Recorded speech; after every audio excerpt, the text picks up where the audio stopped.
नमस्कार दोस्तों, कैसे हैं आप। मैं doctor Megha Mittal, Ayurveda gynae and obstetrician.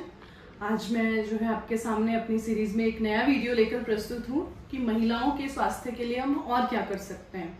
जैसे कि मैंने पिछली बार आप लोगों को बताया कि गर्भ संस्कार, तो गर्भ संस्कार के द्वारा एक महिला गर्भवती हो सकती है।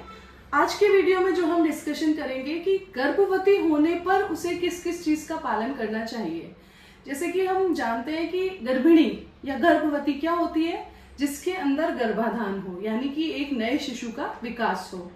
तो हाँ, जानते हैं कि इस टाइम पर स्त्री ऐसे चेंजेस से गुजरती है। ये एक बहुत अच्छी फीलिंग होती है किसी भी महिला के लिए। गर्भिणी होना, माँ बनना बहुत अच्छी फीलिंग है। तो ये बिल्कुल एक नेचुरल प्रोसेस है जिसके लिए हमें कोई भी इंटरफेरेंस की जरूरत नहीं है।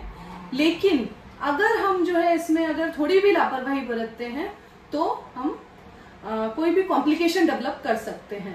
तो इसीलिए हमारे आचार्यों ने, जैसे कि आयुर्वेद में कहा है कि गर्भिणी की स्त्री की जो रक्षा है वो एक तेल से, जो होता है ना, एक बर्तन है जो कि तेल से फुल भरा हुआ है, उसको लेकर अगर हम चले तो हमें कितना ध्यान से चलना होगा।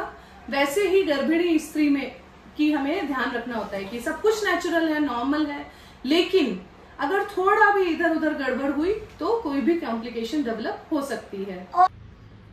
तो इसलिए गर्भिणी की रक्षा के लिए हमारे आयुर्वेद में आचार्यों ने कुछ इस तरह की परिचर्या बताई है, यानी कि प्रेगनेंसी में भी मंथली रेजिम बताई है, जिसमें कि डाइट और क्या करें क्या ना करें इस चीज के बारे में विस्तृत वर्णन किया गया है।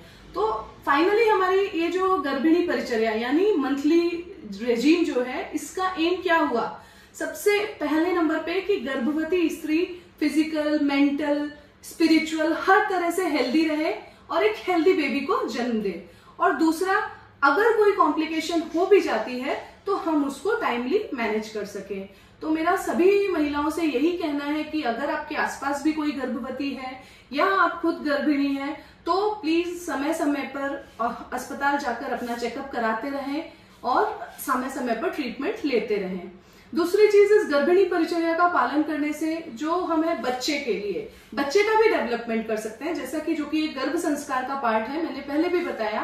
बच्चे के सेंसेस जो है गर्भ में ही विकसित होने लगते हैं।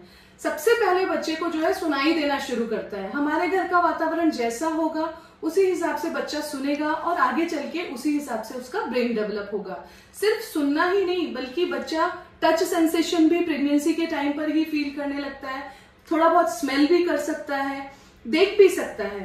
तो हम जैसा एनवायरनमेंट उसको देंगे उस घर में अपने, उसी तरह से बच्चा आगे चल के डेवलप होगा, जो कि एक गर्भ संस्कार का पार्ट है। तो इसके लिए हम एक अलग से वीडियो बनाएंगे बाद में। अभी मैं सिर्फ गर्भिणी परिचर्या पर स्टिक करती हूँ। तो गर्भिणी परिचर्या के लिए 3 पॉइंट्स में हम इन गर्भिणी परिचर्या को बांट सकते हैं। सबसे पहले मंथली डाइटेटिक रेजिम, मतलब हर महीने महिला को क्या औषधि लेनी है, क्या आहार लेना है, उस पर हम डिस्कशन करेंगे। दूसरा, गर्भोपघातकर भाव, मतलब कुछ ऐसे भाव भी होते हैं जिनकी वजह से बच्चे को नुकसान हो सकता है, जो गर्भ में बच्चा है उसको नुकसान हो सकता है। गर्भोपघातकर भाव में क्या हो सकता है कि जैसे बहुत दुखी रहना, बहुत स्ट्रेस लेना। अगर बहुत ज्यादा महिला स्ट्रेस लेती है तो अंदर बच्चे को नुकसान हो सकता है। दूसरा, बहुत ज्यादा गर्म चीजें हैं, जैसे बहुत गर्म मसाला है या तीखी चीजें हैं, वो सब हमें नहीं खानी चाहिए। पुरानी बासी चीजें हैं, मतलब 2 दिन पहले कुछ बनाया या कल शाम को कुछ बनाया, वो फ्रिज में रख दिया, फिर सुबह उठ के, तो एक गर्भिणी को इस तरह का खाना नहीं खाना चाहिए। उसे हमेशा ताजा बना हुआ, इजीली डाइजेस्टेबल जो फ्रेश फूड है वही खाना चाहिए। दूसरी चीज इसमें आती है गर्भ वृद्धि कर भाव, मतलब ऐसी कौन सी नेचुरल चीजें हैं या दवाइयां हैं जिससे कि गर्भ अपने आप ही बिना दवाइयों के ही बढ़े। तो इसमें सबसे पहला जो भाव है वो है हैप्पीनेस। तो गर्भिणी महिला को हमेशा ऐसा एनवायरनमेंट दे जो कि उसे खुश रखे। अगर महिला खुश रहेगी तो अंदर का शिशु अपने आप विकसित होगा। उसके अलावा हमारे आयुर्वेद में भी कुछ दवाइयां, जैसे कि शतावरी है, इंद्री है, ब्राह्मी है, मुलैठी है, इनको भी हम जो है दूध में उबाल करके ले सकते हैं। इससे भी जो फीटस है या गर्भ है वो आराम से ग्रो करता है। अब हम जो है अपने गर्भिणी को हर महीने क्या डाइट में लेना चाहिए, क्योंकि हम सभी जानते हैं कि गर्भिणी को और साथ में गर्भ के विकास के लिए एक प्रॉपर बैलेंस डाइट लेना जरूरी है, ताकि कि गर्भ को प्रॉपर न्यूट्रिशन मिले और वो अच्छे से ग्रो कर पाए। तो उसमें हमारे आचार्यों ने, जैसे कि मैंने पहले भी बताया, कि स्पेसिफिक डाइट और स्पेसिफिक औषधि दोनों का यूज बताया है। तो सबसे पहले जैसे जो प्रथम महीना होता है, पहला महीना है, उसमें गर्भ जो है बिल्कुल लिक्विफाई फॉर्म में होता है। तो हमें भी मधुर, जैसे मीठी चीजें या दूध है या शतावरी, मधुयष्टि, इस तरह की औषधियां दूध में पका करके लेनी चाहिए। पाइनएप्पल और पपाया और शुगर केन, इन 3 चीजों का सेवन बिल्कुल नहीं करना चाहिए। दूध भी पिए तो थोड़ा सा मीठा करके, जैसे उसमें मिश्री डाल करके या शहद डाल करके आप ले सकते हैं। और जो है, जैसे मैंने पहले बताया कि स्ट्रेस बिल्कुल भी नहीं लेना है, उछल कूद वाली जगह बिल्कुल नहीं जाना है, क्वाइटस नहीं करना है, कोई भी भारी सामान नहीं उठाना है। ये परिचर्या जो है हमारी पहले महीने से ही शुरू हो जानी चाहिए। डाइट में जो है आप बिल्कुल जितना हो सके, जैसे उस टाइम पर सर्दी या वॉमिटिंग्स, नॉजिया, ये चीजें ज्यादा होती है, तो सुबह में उठ के आप कुछ सॉलिड ले सकते हैं। लेकिन उसके बाद जो लिक्विड पार्ट है, जैसे दूध है, दिन में 3 बार दूध लो, उसमें घी डालकर ले सकते हो, उसमें औषधियां पकाकर ले सकते हो। तो इस तरह की हल्की डाइट फर्स्ट मंथ में लेनी चाहिए। सेकेंड मंथ है, सेकेंड मंथ में आप जो है काले तिल का यूज कर सकते हो, दूध में घी डाल के ले सकते हो। मधुयष्टि, शतावरी, जैसे मैंने पहले भी बताया है कि फर्स्ट 3 मंथ्स में इन चीजों का बहुत अच्छा यूज है। दूसरी चीज, पानी की बिल्कुल कमी नहीं होनी चाहिए। लिक्विड आपको जरूर से लेना है, कम से कम जो है 12 से 15 ग्लास लिक्विड लेना ही है प्रेगनेंसी के टाइम में। सेकेंड मंथ में स्पेसिफिक आप काले तिल का यूज करो। थर्ड मंथ आ जाता है, गर्भ थोड़ा सा स्थिर होना शुरू करता है, तो आप दूध के साथ चावल पका कर ले सकते हैं। डेली जो है हनी ले सकते हैं 1 चम्मच, जो कि हमारी इम्यूनिटी को बढ़ाता है। फोर्थ मंथ है, फोर्थ मंथ में जो है एक चीज का हमें ध्यान रखना है कि फोर्थ मंथ में महिला के साथ साथ जो गर्भ है वो भी अपनी इच्छाएं प्रकट करना शुरू करता है महिला के माध्यम से। इसे हम दोहरित काल कहते हैं। तो महिला को कई बार बहुत इस तरह की चटपटी चीजें खाने का या मार्केट की चीजें खाने का मन करता है, तो उन्हें थोड़ा सा अवॉइड करके उन्हीं में थोड़ा हेल्दी चेंजेस करके हम जो है गर्भवती महिला को दे सकते हैं। 5वें महीने से हमारा जो है मन का विकास होने लगता है, बुद्धि डेवलप होने लगती है 6ठे महीने से। तो इन महीनों में हम बादाम है या अखरोट है, ये भिगो करके जो गर्भवती महिला है उसको दे सकते हैं। दूसरी चीज, 6ठे महीने में जो है थोड़ा सा शोथ भी डेवलप होने लगता है, यानी कि होल बॉडी में या पैरों में स्वेलिंग होने लगती है। तो एक तो 5th मंथ से ही हमें बीपी का जो है चार्टिंग प्रॉपर रखनी चाहिए।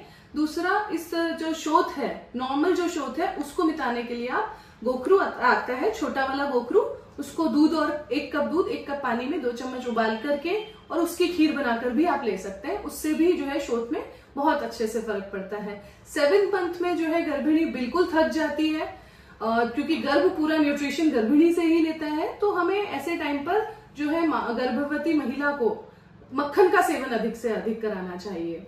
तो इसके अलावा आप अंजीर है, अंजीर भिगो के दे सकते हैं। दूध, घी, छाछ जो है विटामिन B12 का बहुत अच्छा सोर्स है, वो आप इसको महिला को दे सकते हैं। शिगरू का आप यूज करें, जो सहजने की फली आती है उसकी सब्जी बनाकर खाएं, वो भी प्रेगनेंसी के 6-7 मंथ से काफी फायदेमंद होती है। इसके अलावा कमलगट्टे की सब्जी ले सकते हैं, वो भी पूरा न्यूट्रिशन से युक्त होता है। मुलैठी है, मुलैठी को चूस भी सकते हैं, मुलैठी की लकड़ी है, कहीं भी मिल जाती है, उसका आप यूज कर सकते हैं। इससे जो है एसिडिटी भी नहीं होती और गर्भ को भी न्यूट्रिशन मिलता है, बॉडी में डिहाइड्रेशन नहीं होता। तो इन छोटी छोटी चीजों का आप इसमें यूज कर सकते हैं। 8th मंथ जो है, 8th मंथ में हम जो आयुर्वेद में है कुछ स्पेसिफिक चीज देते हैं कि एक तो हम देते हैं आस्थापन बस्ती, कुछ औषधियों के काढ़े से बनी हुई आस्थापन बस्ती होती है, जिससे कि एक तो कॉन्स्टिपेशन नहीं रहता, दूसरा वो जो पूरा पैसेज है, वेजाइनल पैसेज है, उसको स्ट्रेंथ देता है और यूट्रस को स्ट्रेंथ देता है। तो उसको वो करने से एक नॉर्मल जो है डिलीवरी में आगे चल के प्रॉब्लम कम आती है। इसके साथ में हम एक अनुवासन वस्ती देते हैं, जिसमें कि ऑयल जो है पर रेक्टम दिया जाता है। इससे भी पूरा जो बर्थ पैसेज है वो ल्यूब्रिकेट होता है, जिसकी वजह से डिलीवरी में, नॉर्मल डिलीवरी में कम प्रॉब्लम आती है। तीसरी चीज, 9वें महीने पर हम जो है एक जो है टेम्पून लगाने के लिए देते हैं, ऑयल टेम्पून, जो कि तिल की तेल और हल्दी का बना हुआ होता है। उसको भी अगर हम रेगुलर यूज करते हैं, जो बर्थ पैसेज की जो मांसपेशियां हैं वो बिल्कुल रिलैक्स हो जाती हैं और वो भी हमें नॉर्मल डिलीवरी होने में हेल्प करती हैं। तो हम कुछ साधनों से नॉर्मल डिलीवरी को प्रमोट कर सकते हैं, लेकिन फिर भी एंड मोमेंट पर ही ये देखा जा सकता है कि नॉर्मल डिलीवरी होगी या सिजेरियन होगा, ये उस टाइम जो आपके डॉक्टर के हिसाब से है वही आपको ध्यान में रखना होता है। तो मेरा आज का ये वीडियो आपको बहुत लाभकारी लगा होगा, इस उम्मीद के साथ मैं आपसे यही कहूंगी कि प्लीज अगर ये आपको पसंद आया है तो please like, share and subscribe करना मत भूलिएगा। Thank you.